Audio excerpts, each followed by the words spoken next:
Bonsoir. Je suppose que vous connaissez les initiales OVNI.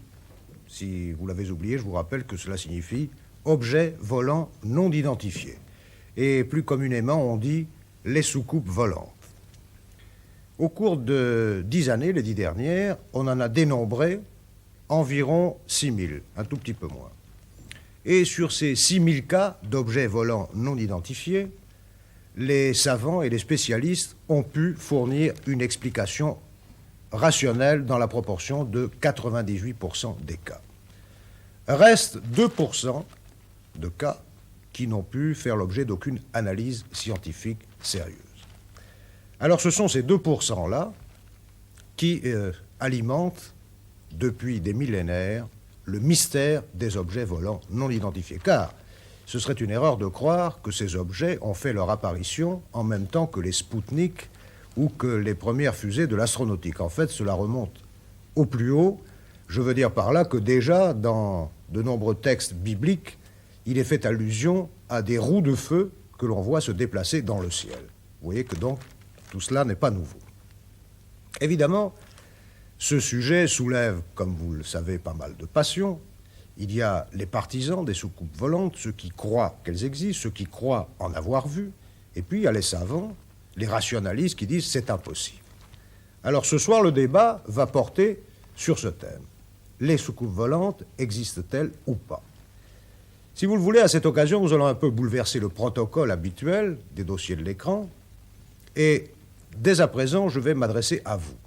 Car il se peut que parmi vous, il y ait des personnes qui aient vu ou cru voir des soucoupes volantes, des cigares volants, des méduses volantes, appelez ça comme vous voudrez, bref, des objets volants non identifiés. Alors si c'est votre cas, appelez sans plus attendre SVP 1111, Guy Darbois vous y attend, vous donnez, soit par l'automatique, soit par le non-automatique, vous donnez toutes les précisions souhaitables, c'est-à-dire ça s'est passé à tel endroit, tel jour, à telle heure, et j'ai vu très exactement ceci.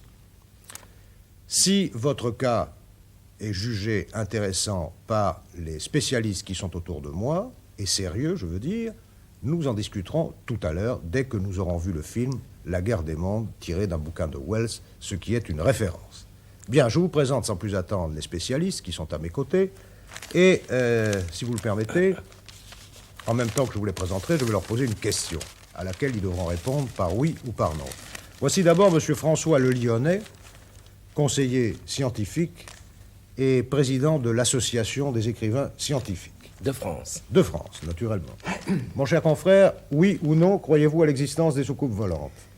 Je crois qu'il n'est pas impossible qu'il y en ait. Je crois qu'on n'a jamais établi qu'il y en ait. Bien.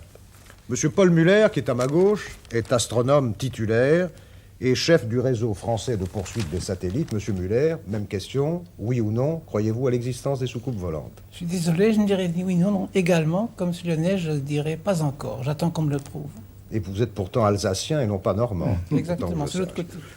Le docteur René Held est psychiatre. Docteur, croyez-vous à l'existence des soucoupes volantes? Non, je ne crois pas à l'existence des soucoupes volantes et j'espère fournir un peu plus tard une argumentation qui sera convaincante pour quelques-uns des téléspectateurs. Bien.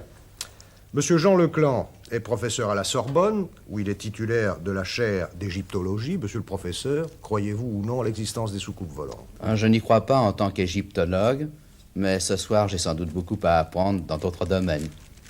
Monsieur Edmond Campagnac, ancien polytechnicien, spécialiste de l'informatique.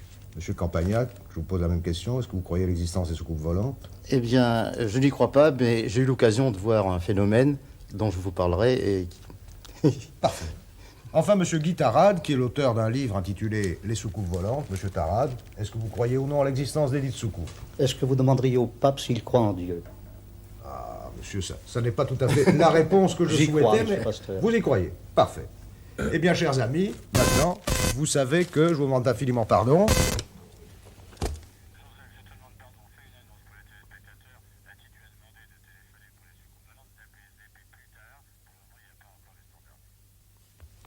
Bien, c'était Armand Jameau, excusez-moi, qui me priait de vous préciser de ne pas appeler SVP tout de suite, contrairement à ce que je vous ai dit tout à l'heure, je voudrais bien m'en excuser, car notre dispositif d'écoute n'est pas encore tout à fait en place. Alors si vous voulez, vous attendez, disons, une petite demi-heure, après quoi, je vous rappelle, vous pourrez téléphoner. Si vous avez vu ou cru voir un engin volant que vous n'avez pas pu identifier, veuillez, s'il vous plaît, appeler SVP pour raconter les circonstances dans lesquelles vous avez vu ou cru voir cet engin. Voilà, merci. Je vous laisse regarder ce film qui est intitulé La guerre des mondes. Après quoi, nous commencerons le débat annoncé sur l'existence des soucoupes volantes. Merci, à tout à l'heure. C'était bien évidemment l'histoire d'une soucoupe malveillante. Il en est d'autres de plus sympathiques, du moins je me plais à l'imaginer.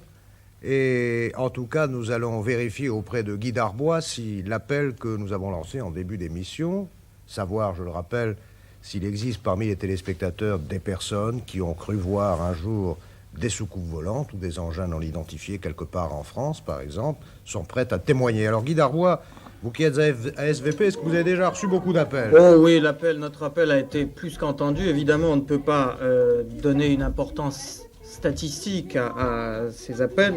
Mais disons que sans compter ceux qui n'ont pas pu nous appeler, et nous sommes désolés, nous ne pouvions pas les prendre tous, j'ai au moins 200 fiches établies d'après les témoignages qui nous ont été communiqués à SVP. Alors une rapide analyse, on peut dire d'abord que sur 3 fiches, il y en a 2 qui sont signées par des femmes. 3 témoins, 2 femmes ont vu des objets volants non identifiés. Et je dis bien objets volants non identifiés parce que dans l'ensemble, il y a une grande prudence dans le choix des termes. Les témoins ne disent pas « j'ai vu une soucoupe volante », ils disent « j'ai vu quelque chose qui pourrait être ». Ils sont prudents. Et puis il y a également un luxe de détails. Je peux prendre, disons, 2 à 3 minutes pour vous en lire quelques-unes. Vous pouvez. Un monsieur qui appelle de Nice. En novembre 55, à Nice, j'ai vu un objet identique à celui du film. Il se dirigeait vers l'Italie. Une dame, en 51, à Nice, à 7 heures du soir, d'ouest en est, j'ai vu un long cigare illuminé. Toujours une dame qui appelle de Lagny. J'ai vu au Maroc, à Ouedzem, au printemps 53, un cigare volant, un dimanche vers 17h30. Il allait d'ouest en est, lumière orangée. En juillet 46, un monsieur à Paris, vers 18h, à l'angle de la rue du Château et du boulevard Pasteur, nous avons vu arriver un engin qui s'est immobilisé, a fait des tours sur lui-même et a disparu en un clin d'œil. En 46, en Savoie, une dame a vu 3 soucoupes en alliage très brillant. Il y avait un courant circulaire en mouvement autour de ces objets. Encore 2 fiches. Un médecin du Mans, entre le 27 et le 29 décembre 68, entre 0h et 1h du matin, en présence de 6 témoins.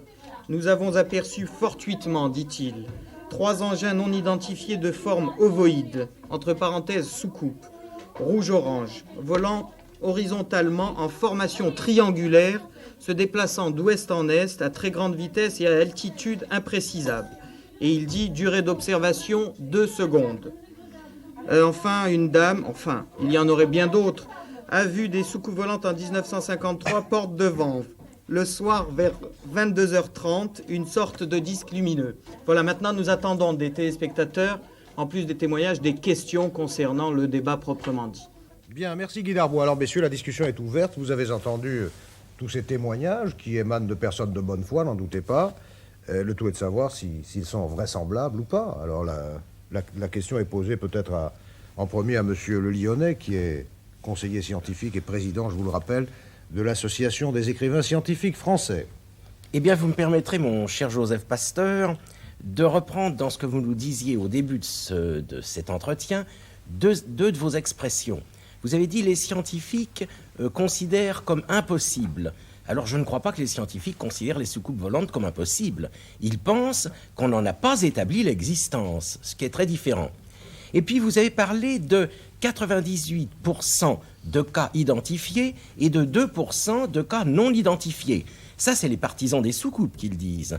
Les scientifiques disent 0%, à tort ou à raison. Mais enfin, ils disent, eux, 0%. Non, mon cher confrère, je crois devoir préciser un point. J'ai dit que dans 98% des cas... Oui. Les scientifiques avaient pu produire une analyse rationnelle. Je dis 100%. Bien. Et dans 2% des cas, peut-être parce qu'il manquait d'éléments d'appréciation, ils n'ont pas pu fournir une explication.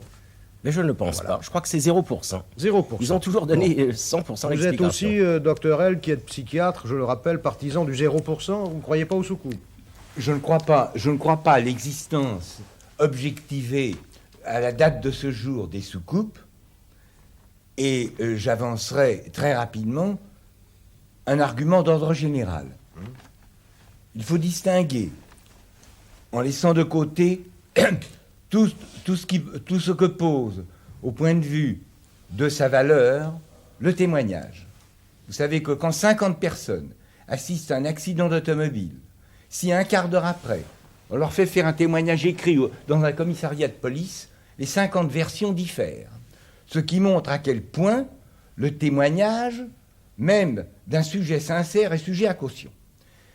Mais je voudrais rappeler la différence qui doit être établie entre ce qu'on appelle les faits additifs et les faits qui ne sont pas additifs. À savoir que depuis, vous l'avez rappelé tout à l'heure, mon cher Joseph Pasteur, vous l'avez rappelé tout à l'heure, qu'il y a des milliers d'années que des témoins dont nous n'avons pas besoin de mettre la bonne foi en question ont décrit des objets volants, des boules, des roues de feu, et ainsi de suite. Or, depuis cette époque jusqu'en 1969, on peut dire que rien de nouveau, rien de rationnel, rien de véritablement contrôlé par les scientifiques, authentiquement qualifiés, ne peut être ajouté à ce qui a été dit antérieurement. Tandis que dans les sciences, et sans tomber dans les excès d'un scientisme que je réprouve moi-même, de génération en génération et d'année en année, les faits s'additionnent. Par exemple, et je m'en attends sur ce point, comme disait Anatole France, à l'opinion de notre astronome, M. Muller, en ce qui concerne, par exemple, les hypothèses cosmologiques ou la découverte d'objets célestes de plus en plus éloignés, eh bien, de génération en génération, on se lègue des hypothèses, on les vérifie. Les hypothèses qui ne sont pas vérifiées sont invalidées, mais il reste toujours, dans les mailles des filets d'un contrôle scientifique rigoureux, quelque chose qui est légué aux générations suivantes. Ceci est le pivot d'une argumentation sur laquelle je reviendrai peut-être dans quelques instants. C'est la différence qui existe entre ce qu'on appelle les faits additifs et les faits non additifs. Les soucoupes volantes ressortissent aux faits non additifs, et pour ma part, ils méritent beaucoup plus une étude de psychologie affective profonde de celui qui projette dans le ciel des quantités d'objets qu'il décrit ensuite de la meilleure bonne foi, plutôt que, à la date du jour, en ce qui concerne l'étude proprement dite de ces objets dans le ciel où ils se trouvent soi-disant. Bien, j'imagine, docteur, que vous attendez à ce qu'il y ait ici des gens qui ne soient pas tout à fait de votre avis. Je crois que c'est le cas de M. Tarade, qui a écrit, je le rappelle, un ouvrage intitulé « Les soucoupes volantes », et je crois que c'est aussi celui de M. Campagnac, peut-être. Oui. M. Tarade, vous avez la poser parole. une question sur un fait non additif. Non, mais précisez d'abord ce que c'est qu'un fait additif et un fait non additif. Notre ami le professeur Vous vient de voulez le bien, faire de manière en deux phrases, nous reluisante. dire, monsieur le docteur, que ce qu'on entend par fait additif et non Mais additif. ça me paraît très important. Mais oui. Alors je voudrais savoir simplement pourquoi. Non, mais précisez-le. Qu'est-ce que vous entendez par fait additif? Qu'est-ce que c'est un fait additif? Un fait additif, les faits additifs sont le résultat d'expérimentation ou d'observation, comme je l'ai dit tout à l'heure, qui peuvent laisser à nos héritiers scientifiques quelque chose qu'ils vont reprendre. Ainsi, depuis, par exemple, les premiers postulats d'Euclide, Oui. jusqu'à la mathématique d'aujourd'hui, et qui, mieux que M. le Lyonnais, pourrait nous en parler? Eh bien, de génération en génération, quelque chose se crée, de nouvelles formules voient le jour. Un fait additif, docteur, c'est donc un fait qui vient s'ajouter à la masse des connaissances. Qui est Et ensuite- remanié. Certaines hypothèses qui tendaient à valider ces faits sont controuvées, mais il reste toujours quelque chose. Et c'est sur ce quelque chose qui reste que la science de nos héritiers se bâtit. Alors, et à contrario, un fait non additif est un fait qui n'apporte rien, en fait, de connaissance. Depuis les mages de l'ancienne Babylone jusqu'à aujourd'hui, dans tous les domaines de l'irrationnel, qui nécessiteraient de longs développements psychologiques, eh bien, on peut dire que c'est bonnet blanc et blanc bonnet. Bien. Alors, muni de cette clé de vocabulaire, nous allons donner la parole à M. Tarad. Eh bien, écoutez, je crois que les soucoupes volantes peuvent être classées dans les faits additifs. Ah. Car il existe aux États-Unis 2 notes gouvernementales. Une s'appelle JANAP 146 et l'autre AF 202. Or, ces notes gouvernementales américaines punissent de 10 ans de prison et de 10 000 $ d'amende toute personne qui fera des divulgations sur les objets volants non identifiés. Donc j'estime que derrière ce problème, ce sont véritablement des faits additifs qui sont en cause et que c'est un problème très important. Bon, M. Tarad, une question qui viendra, je l'espère, par votre réponse, confirmer ou infirmer ce qu'ont dit un certain nombre de téléspectateurs. Est-ce que vous avez vu des objets volants non J'ai identifiés? fait une observation le 23 mai 1967 avec 10 témoins. C'est-à-dire que je n'étais pas seul. Vous comprenez? Je suis Qu'est-ce que ancien vous avez sous-officier parachutiste. Oui. Je suis ancien chef de commando. J'ai l'habitude de l'observation. Je fais un métier qui me demande beaucoup d'attention. Et lorsque je fais une observation, je sais quand même reconnaître un ballon sonde d'un objet volant non identifié. J'ai des centaines d'heures de vol, et je sais reconnaître les avions. Or, ce que j'ai vu le 23 mai 1967 ne correspond à rien de connu dans l'arsenal des armes terrestres ou des véhicules aériens terrestres. Alors, qu'est-ce que vous avez vu, M. Tarad? Le 23 mai 1967, il était 6h30 le matin, j'étais à Nice. Et avec 10 témoins, nous avons vu un objet qui se promenait à environ 400 mètres du sol. Un objet qui émettait une luminosité violette très intense. Une luminosité qui tirait vers l'ultraviolet. Eh bien, je ne peux absolument pas assimiler cet engin soit à un satellite, soit à un avion. Donc, pour moi, il s'agit d'un objet volant non identifié appartenant à un arsenal qui n'est pas un arsenal terrestre. Vous avez un document photographique, non? Je n'ai pas de document photographique, mais il existe des documents photographiques. Monsieur le Lyonnais, ça vous Est-ce paraît que je vraisemblable pourrais- ou pas? Ça me paraît tout à fait vraisemblable. Et je voudrais, si vous me permettez, vous raconter une anecdote qui remonte à un peu plus. Il y a je ne sais pas combien d'années, je faisais une conférence à Rabat, à l'université de Rabat. J'ai été invité le soir par le recteur de l'université dans un banquet, et à mes côtés, il y avait un homme fort intelligent, un professeur d'université de théologie musulmane. C'était peu après les Spoutniks. Et on commençait à parler d'aller dans la Lune. Ce professeur me dit, mais écoutez, monsieur le Lyonnais, vous êtes sérieux? Comment pouvez-vous croire qu'on puisse aller dans la Lune? Je lui dis, je ne sais pas du tout si on ira à cette époque-là. Je n'en étais pas sûr. Il me dit, c'est impossible, car les âmes des morts vont dans la Lune, et je vais vous en donner une preuve expérimentale. Il a bien dit expérimentale. Autant il y a quelques mois auparavant, ou quelques années, où Mohamed V, le père d'Hassan II actuellement, était en prison à Madagascar, en France. Son âme s'est envolée, il est allé dans la Lune. Et à ce moment-là, il nous est apparu. Il nous a parlé. Je l'ai vu, je l'ai entendu, nous étions 3000 avec lui. Et voulez-vous que je vous donne demain des articles de journaux? J'ai une collection d'articles de journaux, les uns en arabe, je ne les ai pas traduits, d'autres en français, attestant que 3000 personnes environ, y compris mon professeur d'université, ont vu et entendu Mohamed V dans la Lune. Alors il m'a dit, suis-je fou? Je lui dis certainement pas, et vraiment, il n'était pas fou. Menteur? Bien sûr que non. Mais alors comment expliquez-vous cela? Hallucination? Je lui dis, des hallucinations collectives, ça me paraît douteux. Individuel, ça serait une autre affaire. Mais alors comment l'expliquez-vous? Je lui ai dit, écoutez, les psychologues admettent souvent un phénomène qui n'est pas l'hallucination collective, mais qui en donne les mêmes effets en quelque sorte, qui est l'illusion collective. Alors, c'est peut-être l'illusion collective, ou peut-être Mohamed V était-il dans la Lune. Alors peut-être l'objet volant que vous avez vu est-il comme Mohamed V? C'est possible. Écoutez, j'aimerais que cet objet volant soit comme le prophète Mohamed V, comme Mohamed 3000 V. personnes l'ont vu. Mais écoutez, vous avez quand même des astronomes qui ont vu des objets volants non identifiés. Et parmi les astronomes, vous avez par exemple Clyde Tombaugh, qui a découvert la planète Pluton, je crois, monsieur. Quand il avait 20 ans, très longtemps.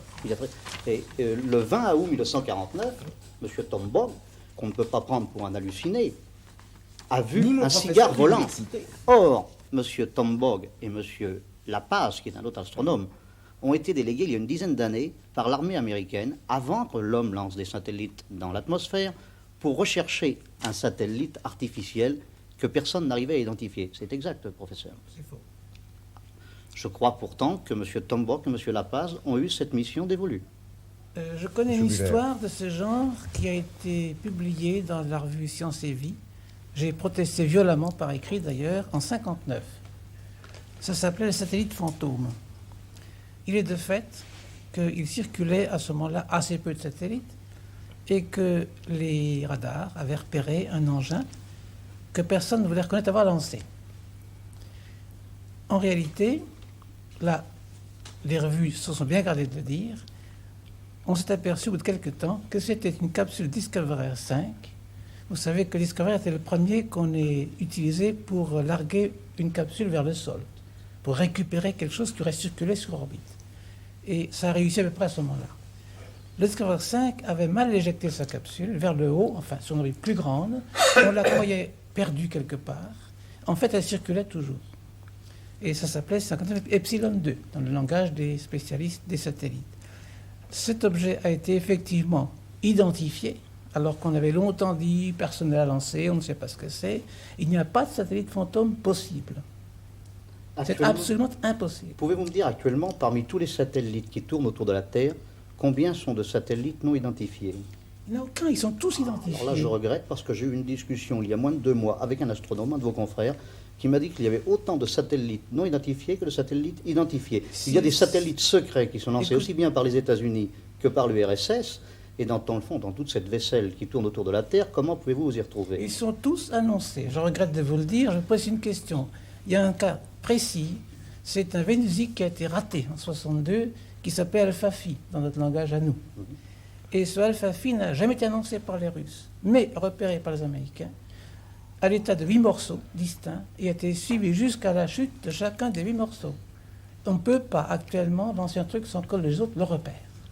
La revue, Et ils sont tous annoncés. la revue Soviet Welsky de février 1968 affirme qu'en 1967, l'observatoire de Kazan en URSS a détecté un engin qui faisait 500 mètres de long et qui volait à la vitesse de 5 km/h.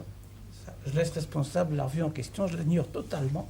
Je sais que les pays qui sont membres du COSPAR, si vous savez ce que c'est que le COSPAR, se sont engagés, et ils le font, à annoncer tous les lancements. Ils le font effectivement. Oui, c'est Vous êtes justement d'accord? à la suite de cette observation que le professeur Ziegel de l'Institut astronomique de Je ne Moscou connais pas. a demandé de former une commission internationale Mais sur oui, l'étude et les Russes des ont objets annoncé volants ensuite non très vite, identifiés. il n'y a rien à chercher là-dedans, ils l'ont dit. Comment se fait-il qu'ils aient nommé un général à la tête de leur commission d'enquête? Un général, ça ne me suffit pas. Non, non, s'il vous plaît. Nous en avons eu un pendant pas mal de Bon, temps. Monsieur Campagnac, votre avis, alors, est-ce qu'il y a ou est-ce qu'il n'y a pas des soucoupes volantes ou des engins Je non crois- identifiés D'abord, le terme de soucoupe volante, à mon avis, Non, disons a que été c'est mal le terme choisi au départ. Oui. le plus commun. Moi-même, j'ai vu à 2 reprises, mais surtout une observation à Tananarive en 1954 qui m'a assez frappé parce que, avec des amis qui l'ont vu en même temps que moi, quand on s'est revus 10 ans après à Paris, notre première parole, ça a été « Tu te souviens de cette affaire-là ?» tellement, quand même, ça nous avait marqué. Il s'agissait, nous étions un lundi soir, je me rappelle, au mois d'août, c'est-à-dire c'est l'hiver en Madagascar, par un ciel extraordinairement bleu, en train d'attendre le courrier de France, car l'avion venait de passer, donc c'était en constellation. Et nous bavardions avec des tas de camarades. J'étais moi-même à l'époque chef des services techniques à Air France et je suis pilote professionnel également, donc j'avais l'habitude également de la météo, surtout des pays tropicaux, qui est assez... Il faut ajouter, monsieur, pardonnez-moi de vous interrompre, que vous êtes aussi polytechnicien, Oui. ce qui fait que vous n'êtes pas un observateur banal. En Bien, principe. alors continuez, je vous en prie. Oui, et donc nous étions en train de bavarder lorsque soudain, alors là, c'est la première impression qu'on a eue, c'est une météorite qui tombait presque à la verticale et qui a disparu derrière des collines de Tananarive. C'était une grosse boule verte, un peu, certainement comme vous avez dû voir, couleur vert électrique, vous voyez.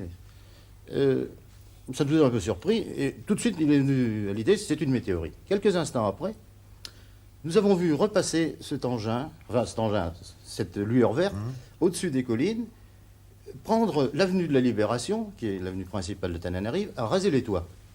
Et lorsque l'engin est passé par le travers à peu près d'où nous étions, on s'est aperçu que la fameuse lueur verte que nous avions vue était en réalité une espèce de lentille, point de vue forme géométrique, qui était à une quarantaine de mètres, d'après nos estimations, À 5 mètres près, je vous dirais que certainement on n'est pas d'accord, mais c'était de l'ordre de grandeur d'un espèce, j'appelle ça un fuselage, car en réalité, vous savez, la forme d'un vague cigare, ce n'était pas la fameuse soucoupe, mais métallique, en ce sens que on voyait très bien que le jour se reflétait sur quelque chose qui n'était pas du plasma ou quelque chose d'inconsistant.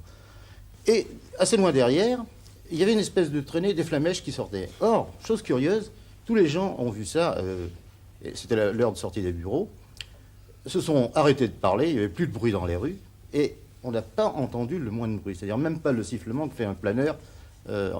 Normalement, j'ai fait pas mal de planeurs, il y a toujours le sifflement des haubans qu'on entend, là, absolument rien. Et panne d'électricité en même temps. Cet engin a survolé la ville à une vitesse d'à peu près 350-400 km/h, est allé vers le nord, est revenu et a disparu vers l'ouest. Et avant de disparaître, il a survolé à assez basse altitude un parc où étaient des zébus. Et les animaux ont été effrayés et évidemment sont sauvés les barrières. Là, il y a eu pas mal de témoins car c'était l'heure de sortie des bureaux et l'armée de l'air de l'endroit était très intriguée et a demandé justement à un astronome de faire une enquête pour voir un peu qu'est-ce que ça pouvait bien être ça. C'est le père Cause, je ne sais pas si vous le connaissez, qui est directeur de l'Observatoire Tanner, qu'il était à l'époque, c'est ça. Oui, c'est ça. Et qui a fait cette enquête et qui a interrogé pas mal de témoins. Et cet objet est parti en rase-motte vers l'ouest de Madagascar et a survolé une ferme-école en particulier à l'heure de la rentrée des troupeaux, où les animaux également ont été effrayés. Alors que tous les jours, il y a des avions qui passaient en rase-motte dans le coin en faisant un bruit de tonnerre, cet engin silencieux a eu le don d'effrayer les animaux. Monsieur Muller, à votre avis, qu'est-ce que pouvait être cet engin? Écoutez, il me paraît assez vain de revenir sur Car on les ne peut choses. pas discuter le témoignage de M. Campagna, qui me paraît de bonne foi. Pas. D'ailleurs, je tiens absolument ici, je n'ai pas encore l'occasion de le dire, à bien préciser, je crois que c'est dit, je le dire très bien tout à l'heure, que le scientifique n'accuse jamais, en principe, un témoin ni de mauvaise foi, ni d'hallucination. Et le mot d'illusion qui a vexé M. Tara n'est pas le même qu'hallucination du tout. Ça veut dire qu'on voit quelque chose qu'on interprète mal, mais on a vu quelque chose, mais on ne sait pas toujours très bien le raconter. Et à ce sujet-là, c'est très intéressant de savoir ce que dans un témoignage. Les gens rajoutent malgré eux, très souvent. Et j'ai la contre-épreuve évidente avec les satellites. Je connais un peu la question, je la garde depuis le début, depuis 12 ans. J'étais un des tout premiers en France à voir le premier GCC. Il n'est pas cessé de regarder tous. Eh bien, l'écho 1 et l'écho 2, qui étaient, comme tout le monde sait, de très beaux ballons que tout le monde voyait dans le ciel d'été, notamment le soir, ils sont tombés tous les deux il y a peu de temps. Eh bien, on donnait lieu à beaucoup d'observations et j'ai eu très souvent des coups de téléphone à Meudon me disant « J'ai vu hier soir un engin qui passait dans le ciel du sud au nord et même quelquefois on me disait près de Vega et j'ai entendu un sifflement. » Alors, tout est vrai sauf le sifflement. Il ne peut pas y avoir de sifflement, en tout cas, ce n'est pas le ballon qui le faisait. Oui.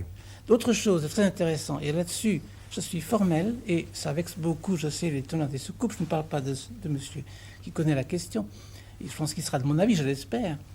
Je récuse toute estimation d'altitude, de vitesse et de dimension. On ne peut pas donner, quand on ne sait pas ce que c'est, enfin c'est tout de même logique. Quand je vois un Boeing, je sais comment c'est fait, je l'ai vu de près, je suis monté dedans, j'ai voyagé dedans. Je peux dire il est à 2000 ou à 10 000. Mais quand je vois quelque chose qui n'est pas forcément un objet, parce que je m'élève aussi contre l'abus des termes, on a vite dit ovni. Mais ce sont deux hypothèses, objet volant. On n'en sait rien si c'est un objet volant. On a vu quelque chose, vous êtes d'accord avec moi. On a vu en fait un phénomène aérien. C'est le seul terme qui convienne. Et en plus, j'ajouterai, quand on dit non identifié, ça se rapporte au témoin et pas à l'objet. Car le même, vu par un témoin différent, serait peut-être identifié tout de suite. Voilà. Quelqu'un du métier. C'est ça le problème. Il y a un abus des termes quand on dit OVNI, n'est-ce pas? C'est déjà une hypothèse. C'est comme vous dites, pour ce gouvernement, c'est une hypothèse qu'on fait d'avance. Monsieur Muller, vous avez en la personne de M. Campagna qu'un polytechnicien et un aviateur. Je ne suis l'un ni l'autre, mais il y a quand même... Il vous a donné deux précisions. Il vous a dit que c'était un fuselage qui avait l'apparence d'un cigare et qui laissait une traînée derrière lui. Ah, mais c'était sûrement pas un phénomène atmosphérique à ce moment-là, je veux bien. Mais après... Qu'est-ce que ça vous dirais que je ne sais pas ce que c'est. C'est en quelle année, M. En 54, bien avant. Toute... En 54. Et alors, à très basse altitude, je vous dis, c'est à la hauteur des toits, pratiquement. Écoutez, j'aime pas me dérober, mais c'était pas d'astronomie. Probablement pas. Pardon, docteur. C'était pas d'astronomie. Non, c'est de la science de l'atmosphère et de la basse atmosphère. Même. Je tiens à dire autre chose. Je peux ajouter une chose, c'est que si on me posait la question, si j'avais des soucoupes volantes dans ma vie, bien, il y a 50 ans que je regarde le ciel. J'ai commencé fort jeune, vers 10 ans, en amateur, et j'ai continué comme professionnel. Je crois avoir vu dans le ciel tout ce qu'on peut y voir de jour comme de nuit. Je connais un peu mieux la question que la plupart des gens, même qui sont là ou ceux qui téléphonent. Eh bien, je peux répondre en toute honnêteté que j'ai vu souvent des phénomènes que n'importe qui aurait pu prendre soucoupes à ma place. Moi non, parce que je savais ce que c'était. Un exemple assez amusant, un 14 juillet au soir, en regardant Paris depuis la terrasse de Meudon, les projecteurs éclairent la tour Eiffel le 14 juillet au soir. Et il y avait un ciel de nuages bas sur Paris, et ils faisaient jouer avec les projecteurs pour s'amuser les artilleurs. Eh bien, ça faisait de magnifiques soucoupes qu'on est sur le ciel de Paris. Magnifique, n'est-ce pas? N'importe qui aurait vu la tâche sans voir le faisceau aurait pu, en toute bonne foi, je le précise encore une fois, prendre ça pour quelque chose d'autre. Le docteur a demandé la parole. Je crois qu'il est bon de relever ce que François Le Lyonnais a dit au sujet des illusions collectives. Il est parfaitement exact que nous ne parlons pas d'hallucination, qui est un terme impliquant un trouble mental, ou dans l'hypothèse la plus faible, quelque chose qui met en jeu non seulement les facultés sensorielles et perceptives du témoin, mais également qui fait qu'il projette dans le monde extérieur quelque chose qui s'est formé principalement, je dirais pour simplifier en mettant des guillemets, dans son esprit. Une illusion n'est pas une hallucination.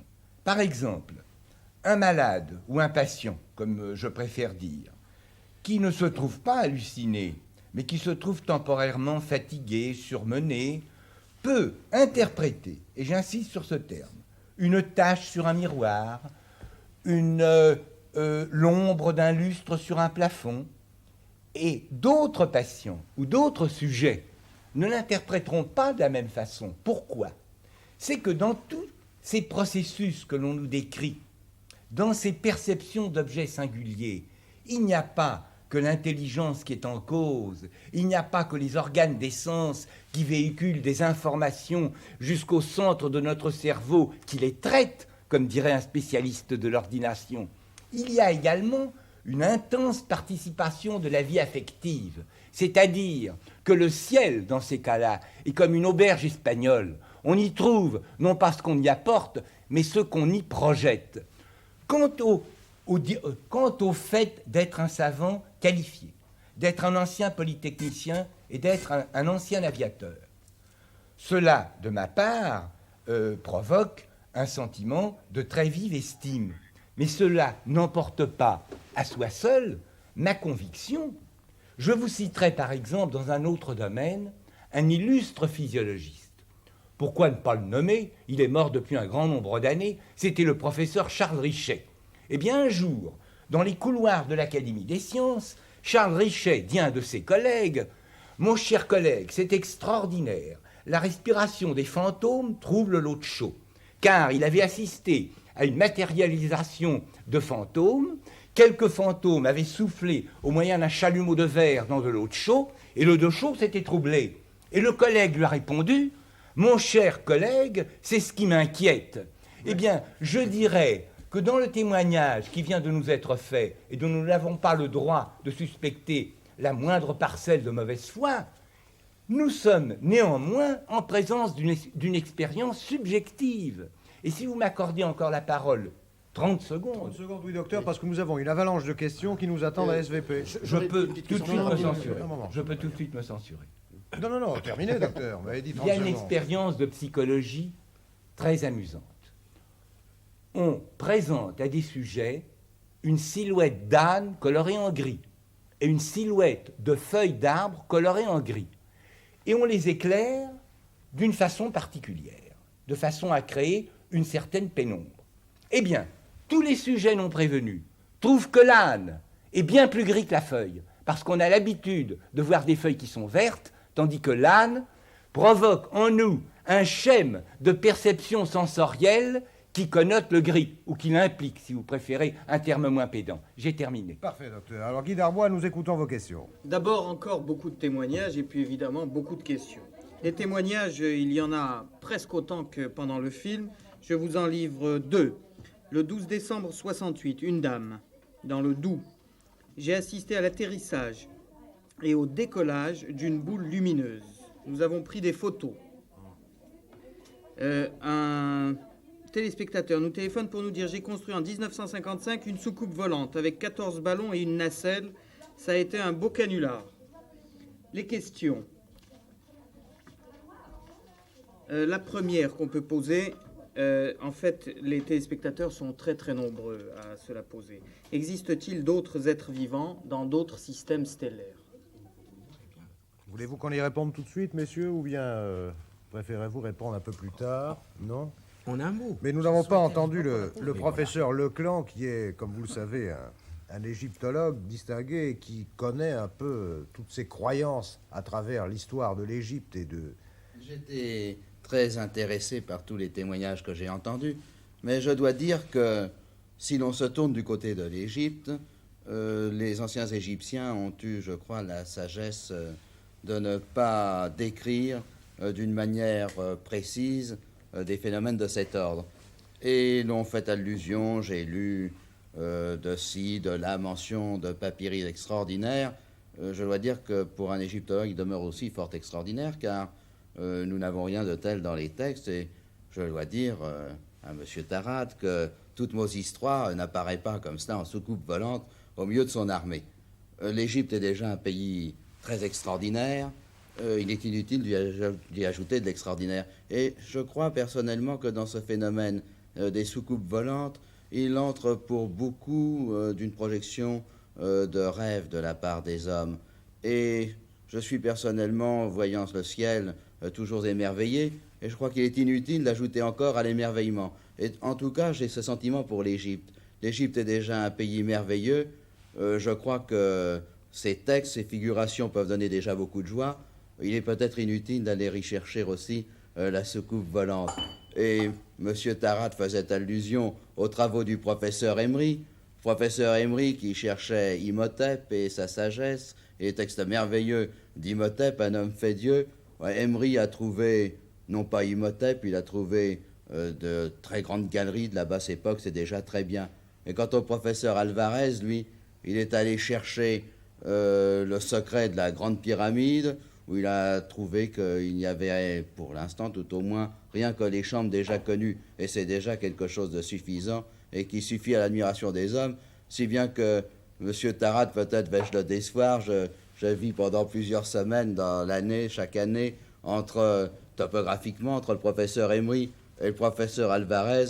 Je dois lui confesser que nous ne pratiquons pas entre nous une centrale mystérieuse destinée à sonder de pareils mystères à travers l'histoire de l'ancienne Égypte. Merci, monsieur le professeur. Alors maintenant, nous répondons à la question qui nous a été posée par un groupe de téléspectateurs que je répète. Est-ce qu'il existe des êtres extraterrestres ou interstellaires? François Le Lyonnais. Eh bien, je crois que les astronomes et les biologistes, après s'être concertés, peuvent dire que sans qu'il y ait aucune preuve de quoi que ce soit, il ne serait absolument pas étonnant qu'il y ait des formes de vie dans d'autres astres.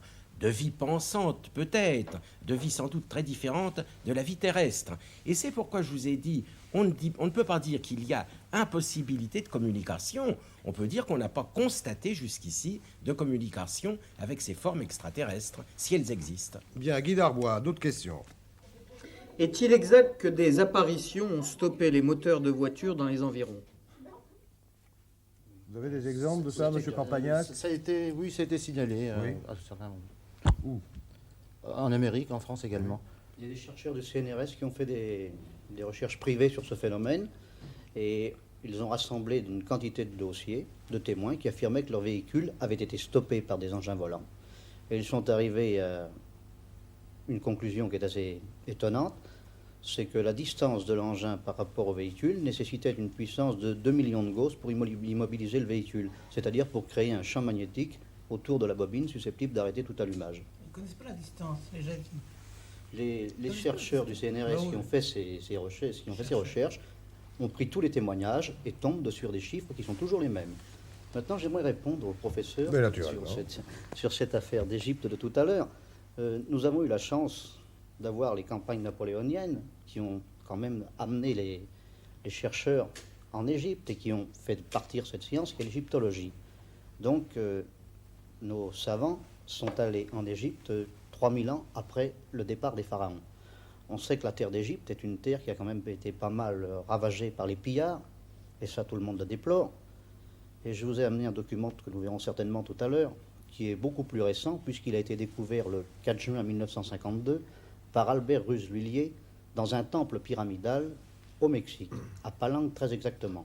Or, qui regarde ce document avec un peu de bon sens peut s'apercevoir, peut analyser ce document comme la représentation d'un homme pilotant un engin volant. Monsieur Tarade, avec votre permission, Oui. vous avez fort bien fait de citer ce document, mais je crois qu'au préalable, il serait bon que nous voyions des documents plus récents. Des documents plus récents. Alors, nous allons les regarder. Voici le document, Voici que le vous document venez de de mentionner. Palenque, et alors comme peuvent le voir les téléspectateurs, on voit parfaitement un homme qui chevauche une machine volante et dont les deux mains sont occupées sur des manettes. Oui. Et l'on voit à l'arrière de ce document des sortes de flammes qui s'échappent. Des Vous voyez ? tuyères. Des tuyères. Et je sais que ce document est analysé par les soviétiques à l'heure actuelle. C'est un journaliste australien qui me l'a affirmé. Et je voudrais que nous voyions la diapositive qui a été montée par les Italiens.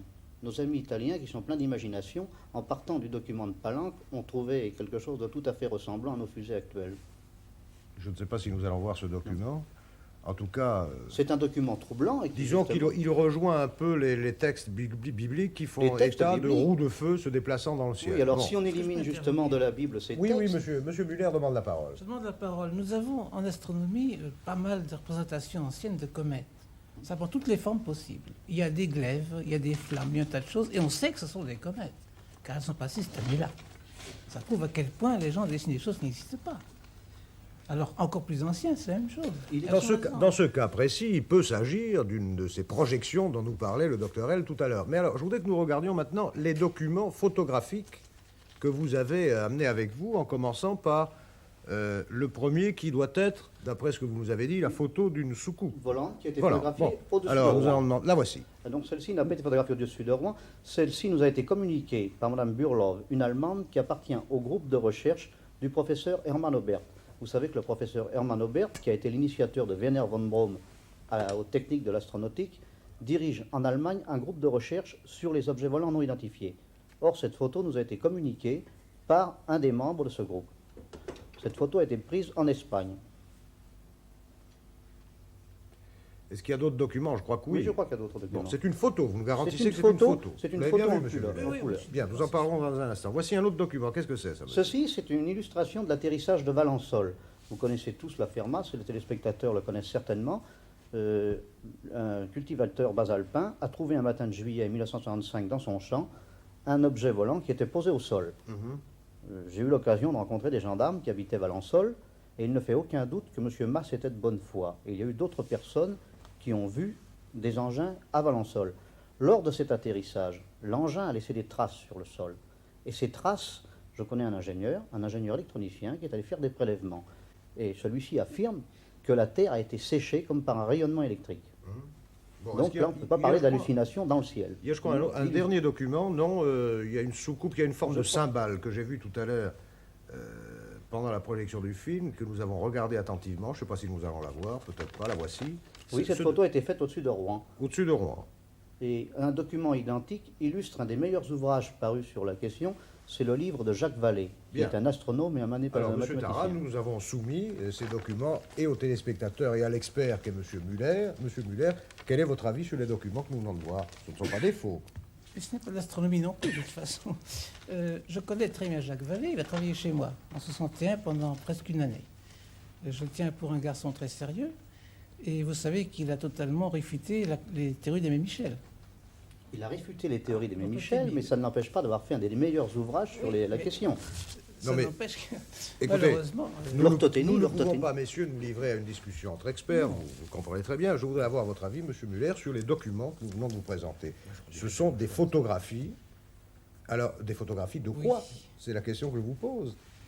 Moi, je répondrai Ce ne sont, volontiers. ce ne sont pas des montages photographiques. non, vous savez que nous Alors, avons qu'est-ce que également c'est? à la régie une photographie qu'on peut projeter peut-être, qui est extraite du rapport Condon, justement, et qui montre un nuage lenticulaire, qui a exactement la forme d'une soucoupe volante. Mais qui est un nuage lenticulaire? Il y en a d'autres derrière, il y en a plusieurs. Vous avez l'ouvrage par devers vous, je crois, M. Muller, non? Non, c'est Non, ah, vous c'est moi si, qui- vous l'avez. Je croyais Eh bien, qu'on l'avait retenu là-haut. nous allons essayer de le montrer à une caméra. Si vous pouvez retrouver la croyais photo l'avoir dont laissé. vous parlez. Il faudrait qu'il Je ne montre sais à pas, titre malheureusement, de- ces photos sont très petites. Je ne sais pas si nous arriverons Ah oui. à la cadrer. Voyons un peu. Oui, non. Voilà, attendez. Voilà. Alors, Ah, on va essayer. c'est la photo du haut. Mais ça, on sait que ce sont des images lenticulaires. Oui. Et évidemment, ça ressemble à des soucoupes. Alors là, nous sommes perplexes. C'est pas- Il faut bien. Je fais une remarque sur, en général, ce qu'on voit dans le ciel. J'ai dit au début que j'avais une longue habitude de ce qu'on voit dans le ciel. Il y a des choses qu'on voit très rarement. Mais quand on connaît un peu la question, on s'attend à les voir. Je prends un cas précis. Ce sont les arcs, les halos et tout ce qui les entoure. Oui. Il y a le halo normal que tout le monde connaît, 22 degrés, on l'a vu souvent, le halo par nuage de glace. Bon. Il y a un halo de 44 degrés, 46 degrés, qui est plus rare. Il y a des arcs comme zénithaux, encore plus rares. J'en ai jamais vu. Mais si j'en vois un jour, je saurais ce que c'est. Parce que je sais que ça existe et que la théorie en a été faite. Alors Bon. que quelqu'un qui ne sait pas ce que c'est, sera très surpris de me dire qu'est-ce que ça peut bien être. Mais alors, j'admets parfaitement normal. votre thèse, dans le cas de deux des photos que nous venons de voir, mais dans celle de l'agriculteur de Varançol, dont le Alors champ ça, a été J'ai une dévasté. question à poser, M. Tarade. J'estime qu'il s'est un petit peu coupé, ou alors il s'est mal exprimé. Il a dit, M. Masse a trouvé dans son champ un engin qui avait Posé atterri. dans son champ un objet en forme de ballon de rugby. Pourquoi il ne l'a pas saisi tout de suite? Parce que M. Mars a été paralysé. Et c'est un cas Ah qui bon. n'est pas unique parmi les observations, C'est trop parmi les témoignages. C'est Tout trop à l'heure, c'est un cas secondaire. Tout à l'heure, dans l'observation que nous a rapporté notre ami Campagnac, il y a une chose qui n'a pas été mise en relief, c'est les effets secondaires de la soucoupe. M. Campagnac a affirmé que lors de son passage au-dessus de cette ville de Madagascar, il y a eu une panne d'électricité. Or, c'est un cas que l'on voit très souvent dans les apparitions d'objets volants non J'ai identifiés. même entendu dire, et j'ai même lu dans un certain livre, que les soucoupes volantes sont des séismes. Ils ne provoquent pas des séismes, ils survolent les zones sur lesquelles il y a des séismes. J'ai vu qu'on établit un rapport entre les soucoupes volantes et les séismes. Il y a eu un rapport établi, c'est par un Australien et par un Français qui s'appelle Lagarde. C'est un travail très sérieux. Donc, D'ailleurs, il y a en tout cas. c'est quelque chose de beaucoup plus symptomatique. Non, C'est non, qu'il y a eu non. un, Il faut écoutez, poser il y a la eu question un à un séisme en sismologue, Australie hein. il y a moins d'un mois, et ce sont les techniciens de la radio australienne qui ont observé ces boules de feu dans le ciel. Ce sont eux qui, à l'heure actuelle, sont en train de faire des rapports sur ces boules de feu qui sont apparues en même temps que le séisme. J'aimerais savoir ce qu'en pensent les sismologues. Bon, écoutez, nous allons passer à quelques questions, car il y en a encore beaucoup auprès de Guy Darbois, car je ne pense pas que nous puissions élucider ce Non, mystère c'est clair. en peu Non, de temps. mais il est regrettable, mais je ne vais pas m'imposer. Il est regrettable qu'on ne puisse pas ajouter une touche de la psychologie des profondeurs de ces observateurs. À ce sujet, peut-être le ferons-nous une autre fois. Oui, Guy Darbois, nous vous écoutons.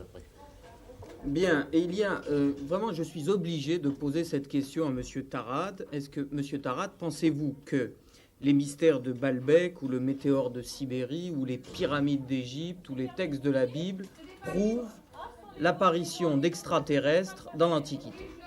Vous savez, dans l'Antiquité peut-être, mais le météore de la Tunska date du 4 juin 1908, si ma mémoire est exacte. Alors on ne peut pas parler de l'Antiquité. Maintenant, les pierres de Baalbek, évidemment, posent un problème. Ce sont des pierres qui pèsent plusieurs millions de tonnes et notre technique actuelle ne serait pas en mesure de les soulever. Alors là, justement, moi aussi, je m'interroge. Si vous interrogez un archéologue, il vous dira que c'est tout à fait explicable. Il n'y a que les non-archéologues qui s'étonnent des pierres de Baalbek. Alors, Il n'y a que ceux qui ne sont pas... comment Je ne sont-elles suis pas- explicables? Alors, je ne suis pas archéologue, je vous dirais. Lisez n'importe quel traité d'archéologie. Vous avez eu récemment dans Sciences et Avenir un excellent article appelé L'archéologie du fantastique qui donnait une très bonne explication et des pierres de Baalbek et de la porte de Tiahuanaco et de toute une série de fantaisies comme cela. Moi, je ne peux pas vous les donner, c'est vrai. Mais il n'y a que les non-archéologues qui s'étonnent. J'ai jamais trouvé un archéologue qui ne trouve pas ça naturel. Il y a une pierre à Baalbek qui pèse 2 millions de tonnes et je Oui, serais oui. curieux de la voir bouger à l'heure actuelle, je vous le dis. Oui, oui. Vous nous l'avez dit, mais si vous dites un archéologue, il vous dira que ça lui paraît Eh bien, naturel. j'aimerais voir les moyens techniques mis en œuvre pour le faire. Guy Darbois, avez-vous d'autres questions? Oui, bien sûr. Étudions une autre hypothèse. Si les soucoupes volantes existaient, quelle serait leur énergie pour se déplacer? Et je me rends compte que le téléspectateur qui pose cette question fait appel à la théorie d'Einstein. Alors, peut-être serait-il bon de commencer par exposer de façon aussi limpide que possible la théorie d'Einstein sur l'énergie. Sur l'énergie. Est-ce que quelqu'un veut se dévouer? Monsieur Muller, non? Monsieur Le Lyonnais, peut-être? Oh, certainement pas, parce que il n'y a pas deux théories d'Einstein de l'énergie, il y a une théorie de la physique, des champs. rien ne permet de trouver dans Einstein quelque chose qui explique le fonctionnement des soucoupes volantes. L'énergie, c'est pas Einstein qui la donne. Elle se trouverait ou dans de la radioactivité ou dans je ne sais quoi d'autre. Par conséquent, je crois que c'est une question pour laquelle on n'a pas de réponse. D'ailleurs, j'aimerais connaître la masse d'une soucoupe volante. Pour Mais commencer. oui. C'est un ingénieur qui peut le Et sa calculer. vitesse, C'est pas tout ça. Einstein. Joseph Pasteur. Oui, oui. Voilà, je vous lis la question posée par un téléspectateur de Bure-sur-Yvette. Einstein a dit que la vitesse d'un mobile ne pouvait dépasser la vitesse de la lumière. Il faudrait donc une très longue longévité aux extra-visiteurs, entre guillemets, ceux-ci étant extra-galactiques. Pour arriver jusqu'à nous, faut-il mettre en cause cette théorie? On peut répondre aussi, ça fait beaucoup de si dans cette question. D'abord, il n'est pas impossible qu'il y ait des particules qu'on appelle les tachyons qui aillent plus vite que la lumière. Mais laissons cette question qui n'est pas du tout en contradiction avec les théories d'Einstein. Mais il pourrait très bien y avoir des astronefs, disons, qui soient partis depuis des millions d'années et dans lesquels les générations se succèdent. Par conséquent, ça, il n'y a rien qui m'étonne. Sauf que je crois qu'on n'en a pas constaté l'existence. Ça ne me paraît pas du tout illogique. Oui, je monsieur reviendrai à une constatation du docteur L tout à l'heure. Je reviendrai à ce qu'il a appelé les faits additifs, non additifs. J'avais cette idée en tête, sans le talent que vous avez, votre spécialité. Mais à mon avis, la science progresse de quelle façon? On constate des faits. Au bout d'un certain temps, on a des faits concomitants, on construit une théorie. On en essaie quelquefois plusieurs. Petit à petit, certains faits contredisent la théorie A, puis la B, et il reste peut-être la C. C'est comme ça qu'on avance, c'est pas autrement. Alors, qu'est-ce qui se passe dans les soucoupes? On n'arrête pas d'ajouter des théories à d'autres, et jamais on n'a trouvé aucune théorie encore jusqu'à présent. Oui, docteur. Je m'excuse de demander la parole, je vais pas essayer du d'être tout. très bref. Dans ces positions qui ne sont pas celles des rationalistes qui sont ici, et j'emploie ce terme rationaliste dans un sens très élevé et pas dans son sens vulgaire, je distingue au bout des doigts des positions affectives extrêmement fortes. Et si mes collègues de cette émission m'autorisent à le leur dire avec simplicité et gentillesse, je dirais qu'il s'agit d'une question de croyance. C'est-à-dire que l'animal humain a conservé de ses premières années de l'enfance, de cette époque où l'univers, pour lui, était structuré d'une manière absolument différente de la façon dont est structuré l'univers de l'adulte.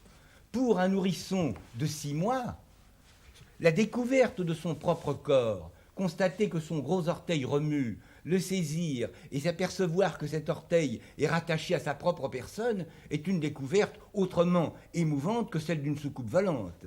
Eh bien, chez beaucoup d'individus qui sont des poètes, et je dirais que M. Tarade est un poète, et que comme tous les poètes, il a gardé une affectivité et un sens de la poésie infantile, ceci n'est pas une injure, on retient, et là je reviens toujours à ces questions de statistiques, c'est que inconsciemment, retenez ce mot, je n'emploierai pas une seconde fois ce soir, inconsciemment, on retient dans son esprit ce qui vient valider l'hypothèse qu'on a émise, mais on laisse passer des quantités de faits qui prendraient à rebrousse-poil les hypothèses en question. Par exemple, je connais des quantités d'automobilistes dont le moteur est tombé en panne alors qu'il n'y avait pas de soucoupe volante à proximité. Bon. La question de l'aéronef qui s'est déposé sur une prairie et qui a brûlé le terrain. Mais 1000 hypothèses pourraient être faites.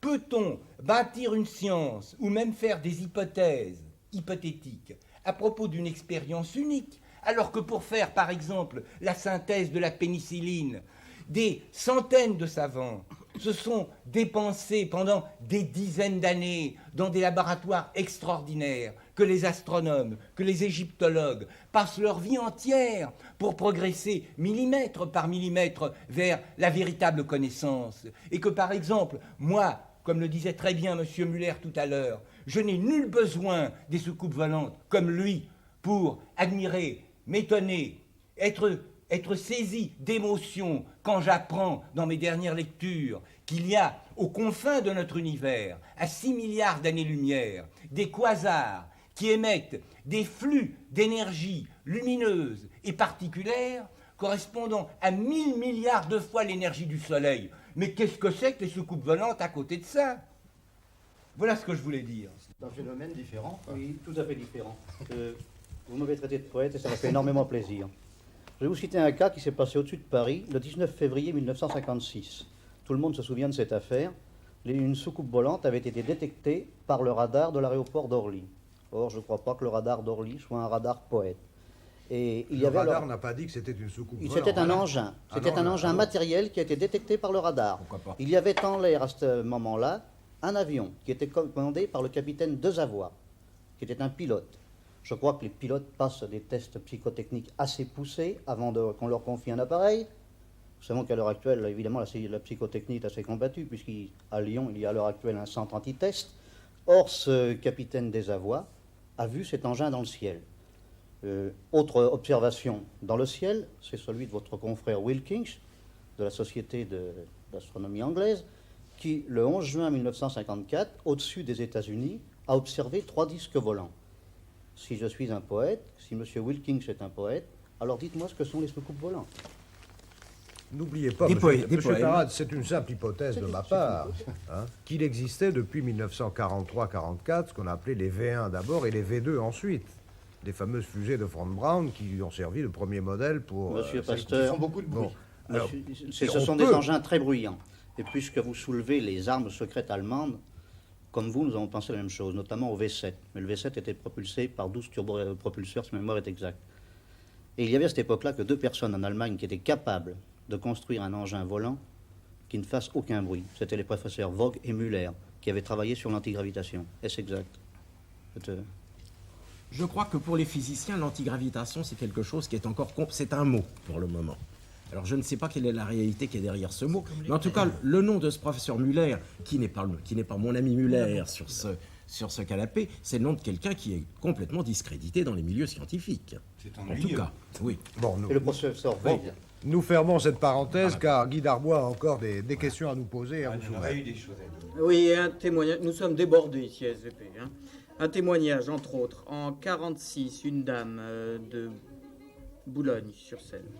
À Boulogne, le 6 août, une soucoupe brillante comme de l'or, tournoyant sur elle-même avec une flamme rouge. Une question pour les partisans des soucoupes volantes. Est-il vrai qu'aux États-Unis, des familles entières aient été enlevées sur des routes désertes par des hommes de l'espace? Monsieur Muller va répondre. Parce que j'ajouterai quelque chose à cette question téléphonique. Je la pose à M. Tarade directement. Et j'ai lu quelque part qu'en 1965, un rapport américain officiel signalait 5 millions d'Américains disparus. 5 millions disparus. On ne dit pas que c'est par les soucoupes volantes. Non, mais vous croyez vraiment qu'il y a 5 millions d'Américains disparus Oui, comme c'est ça un en une rapport année? officiel. C'est un rapport Ben, c'est officiel. marqué. Vous savez, il y a des centaines de milliers d'individus qui disparaissent. Oui, mais 5 millions, dans- ça fait quand même pas 100 000. La C'est un rapport démographie, officiel des États-Unis. je sais Cet pas si rapport vous a vous été rendez compte, publié dans la c'est pour la presse. Vous démographie pourrez le américaine retrouver. que 5 Vous millions pourrez le d'Américains retrouver disparus en une année. en une année. Je crois absolument pas un seul instant cette affaire-là. Je ne crois pas que ce soit un rapport officiel. C'est pas Je possible. crois qu'il y a eu des articles de journaux qui disent que c'est un rapport officiel. Et c'est tout, et ils ont menti. Alors à ce moment-là, à quoi sert la presse? Bien, Guy Darbois, continuez vos questions, je vous prie. Oui, les téléspectateurs sont quand même, ont quand même un doute et demandent si les photos publiées sur ces sujets dans des revues fort sérieuses peuvent être valablement réfutées et de quelle façon.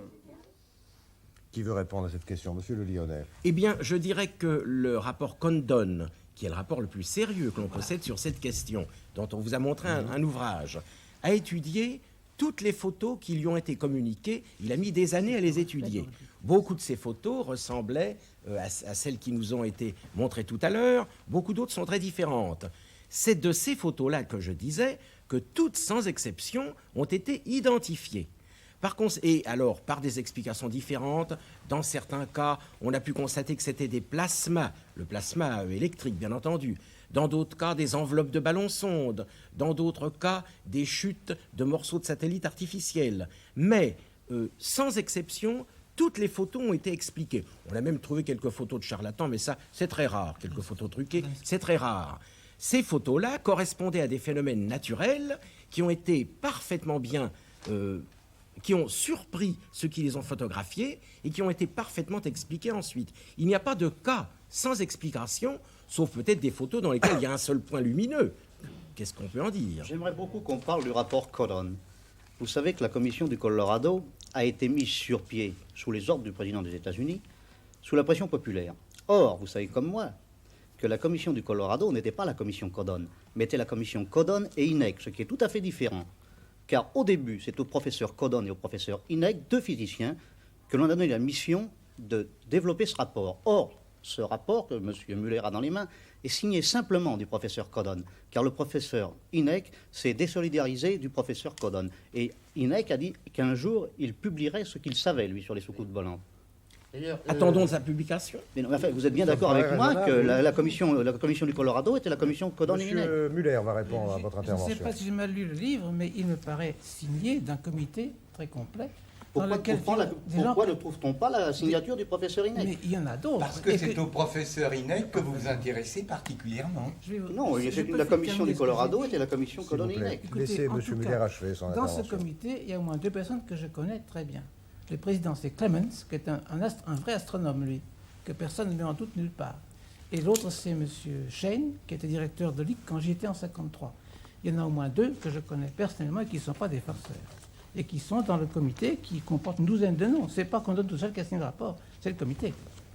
Pourquoi le professeur INEC n'est-il Ah ben, plus ce dans sont ses raisons personnelles. Bah, vous savez, il y a souvent des divergences entre savants, n'est-ce pas? C'est connu. Effectivement, et puisque, à côté de ça, si vous voulez, il y a eu un livre qui a fait l'objet, d'ailleurs, à la suite d'une lettre envoyée par le professeur McDonald, qui est professeur de météorologie à l'Université d'Arizona, même à Outland, qui a repris un certain nombre, effectivement, d'observations depuis le début. Depuis le début, c'est-à-dire depuis l'époque d'Arnold en 1947. Et il s'est aperçu que, effectivement, on peut faire dire beaucoup de choses à des phénomènes si on en retire quand même certains détails importants. Dans mon détail, si on dit que les animaux n'ont pas été effrayés, évidemment, seul l'homme est en cause. Là, il y a quand même des animaux. Quelle est leur psychologie? Je n'en sais rien, par contre.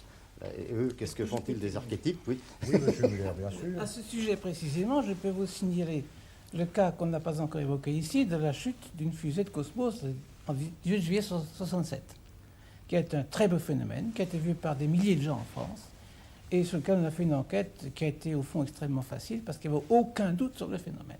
Il n'en a pas empêché certaines revues de dire la nuit fantastique de juillet, etc., et de voir un tas d'autres choses. Et à propos des animaux, précisément, j'ai reçu à peu près 800 lettres. J'ai fait un petit questionnaire dans la presse, grâce à mon ami Serge Berg de l'AFP, que je remercie ici en passant, pour que les gens me disent, non pas ce qu'ils ont vu, ça m'est égal, les histoires de couleurs, d'émotions qu'ils ont eues, tout ça, bon, ça m'est égal. Mais de droite à gauche ou de gauche à droite, c'est aussi bête que ça, et ça situe entièrement la trajectoire. Parce qu'elle était passée de Brest vers Genève. Et les gens qui étaient au nord de la ligne voyaient passer de droite à gauche, les autres dans l'autre sens. C'est aussi simple que ça, et personne ne pense à vous le dire quand on ne le demande pas. L'heure, le lieu où étaient les gens quand ils l'ont vu. C'est fou, parce que les gens oublient de dire ces choses essentielles. Ils vous raconteront leur vie, ils diront qu'ils ont eu peur, etc., mais ils oublieront l'essentiel. Et avec ça, on a fait une trajectoire parfaite, qui du reste, comme par hasard, était l'éphéméride même de cette fusée de Cosmos pour la nuit en question.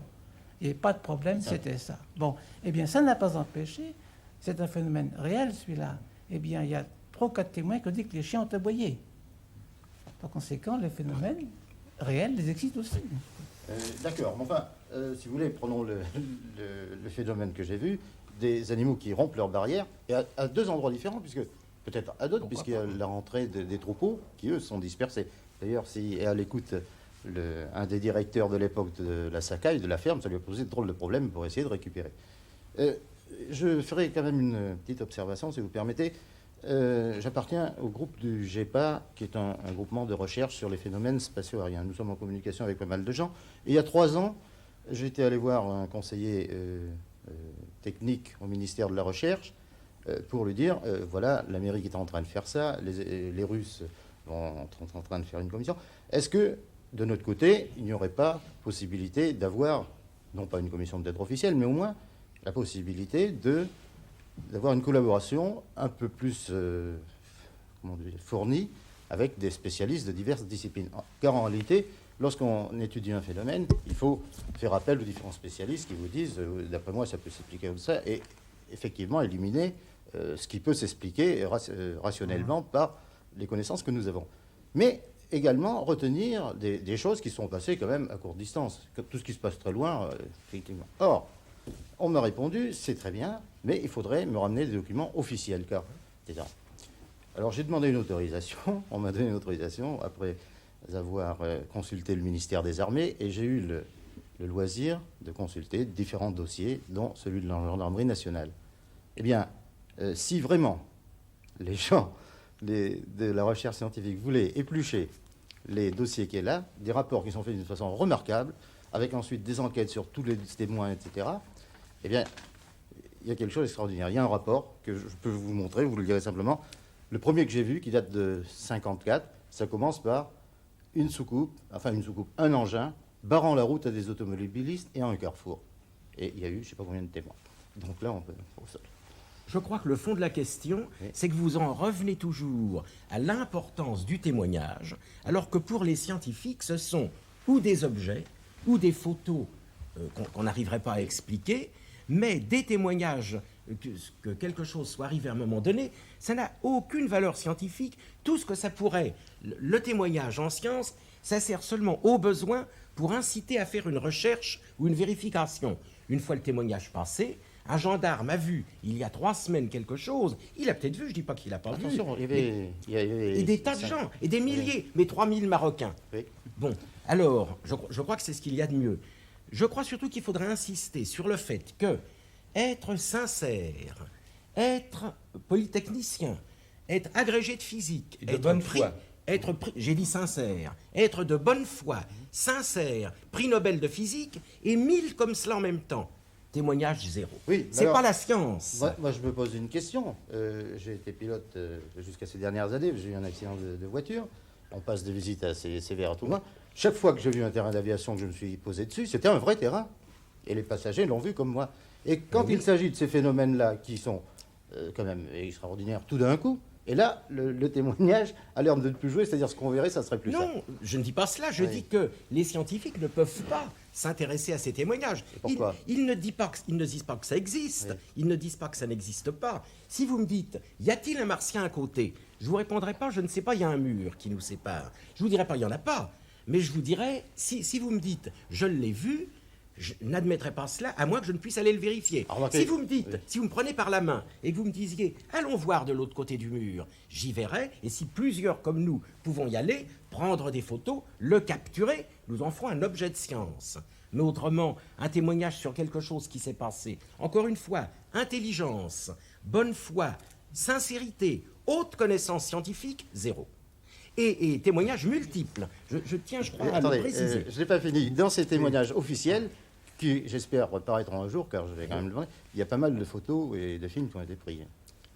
Alors ça, il faudra les étudier. Quand ce rapport sera tout à fait au point, peut-être ferons-nous une autre émission sur les objets c'est identifiés. intéressant. Mais en attendant, nous allons aller jusqu'à SVP où Guy Darbois nous attend.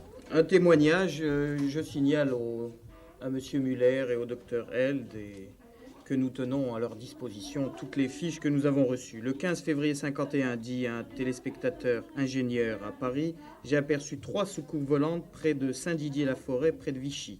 Elles avaient une forme ronde et étaient très éblouissantes. Une question à M. Tarade et à M. Campagnac. Comment explique-t-il que les extraterrestres soient si peu curieux puisqu'ils ne font que de brèves apparitions ? Pourquoi aucun contact n'a été pris avec ces OVNI qui incontestablement recherchaient quelque chose ? Eh bien, écoutez, je crois que nous devons tirer une grande leçon des 2 dernières expériences Apollo 11 et Apollo 12. Vous savez que lorsque les cosmonautes d'Apollo 11 et d'Apollo 12 sont revenus sur Terre, on les a mis en quarantaine. On les a enfermés dans une sorte de roulotte totalement hermétique afin qu'ils ne contaminent pas les gens qui étaient autour d'eux. Eh bien, on peut se demander si les extraterrestres, lors de leur apparition sporadique, ne sont pas soumis aux mêmes lois. C'est une simple question de sécurité pour eux et pour nous. Docteur. Cela me rappelle, et j'espère n'offusquer aucun des téléspectateurs quant à leurs sentiments religieux, mais c'est une citation d'Anatole France.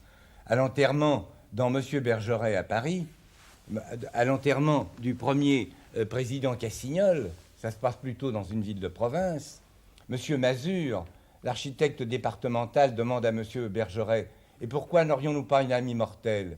Et Monsieur Bergeret lui répond « Et pourquoi n'y aurait-il pas, rue des Tintelleries, au 5e étage, la 4e porte à gauche, une dame qui s'appellerait Madame Dupont? Dans vos statistiques, votre affectivité joue d'une manière que celui qui a accoutumé de percevoir l'affectivité d'autrui sent à bout de doigt. Cela veut dire, et je vous me permettrai de donner un exemple, et ensuite je me tairai, dans un autre domaine, car dès lors que nous sommes confrontés avec ce qu'on a accoutumé d'appeler le rationnel ou l'irrationnel, cela déborde de beaucoup les soucoupes volantes d'abord, puisqu'on parle maintenant d'extraterrestres. Eh bien, je pense, moi, que les formes attribuées aux extraterrestres peuvent, dans un cas, s'il s'agit, dans les romans de science-fiction ou dans l'imagination de ceux qui ont cette croyance, d'hommes qui viennent d'une autre planète ou qui seraient venus, il s'agit là de souvenirs d'enfance, où quand on était petit, il y avait des dieux qui venaient d'une autre planète et qui s'occupaient de nous et qui nous apprenaient les arts ménagers et mécaniques et qui nous instruisaient. Et c'était nos parents. Et nous rejoignons là les mythes prométhéens. C'est Prométhée qui a appris aux hommes à se servir du feu. Ça ne lui a même pas réussi au point de vue hépatique, comme chacun sait. Il a eu des ennuis avec un vautour pendant un grand nombre d'années. Il y a donc, d'une part, les soi-disant extraterrestres qui sont des hommes, et d'autre part, il y a ces formes extraordinaires que l'on voit dans les caricatures ou dans les romans de science-fiction, où il y a un pied à la place d'une tête, un œil à la place d'une fesse, et ainsi de suite. Et ceci correspond à ce que nous... Je termine. Ceci correspond à ce que nous appelons des fantasmes, P-H-A-N-T-A-S-M-E-S, c'est-à-dire des rêveries, des imaginations que le nourrisson fabrique déjà en lui à l'âge de 6 mois, et dans lequel le monde extérieur lui paraît étrange, singulier, morcelé. Et ce sont ces souvenirs de notre enfance qui font surface chez le poète et qui font qu'à ce moment-là, on projette dans le ciel ce qu'on est assuré d'y trouver, puisqu'on utilise tantôt une bulle d'air plus dense, tantôt le résidu d'un satellite, tantôt n'importe quel phénomène météorologique, et qu'on l'habille de vêtements affectifs coupés sur mesure, mais le tailleur est dans l'inconscient du contemplateur. Eh bien, docteur, je crois que voilà une heureuse conclusion à cette soirée, car il est maintenant temps de nous séparer. En remerciant tous les téléspectateurs qui nous ont posé des questions et ceux qui ont suivi cette discussion, je vous propose, messieurs, de regagner nos soucoupes personnelles, vulgairement appelées automobiles, et puis nous tâcherons de rentrer chez nous pour y passer une nuit sans extraterrestres de préférence. Merci. Et sans fantasme. Merci, messieurs, de votre obligeance. Chers amis téléspectateurs, bonsoir et à mercredi prochain.